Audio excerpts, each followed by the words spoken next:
Records show the pilot boarded the ship at 6:20 in the morning, but with thick fog, he decided to spend the next hour talking to the ship's captain and adjusting instruments on board.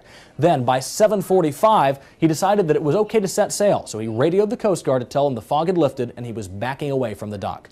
That took about 20 minutes. Then by about 8:08, we could see the Cosco Busan was right here according to GPS records. It had left its berth and was starting to move toward the mouth of the port. By 8:15, it had made it here to the edge of the Port of Oakland and then started picking up speed as it got out into the open bay. Now it sped up to about 10 or 11 knots, which is a speed the Coast Guard describes as pretty fast. By 8:25, it had made it to the center of what we call the Oakland Bar Channel. That's this yellow outline right here, and it's basically a deep water channel that large ships use to travel between the Port of Oakland and the Bay Bridge. At this point, everything looked fine, but 3 minutes later, the trouble began.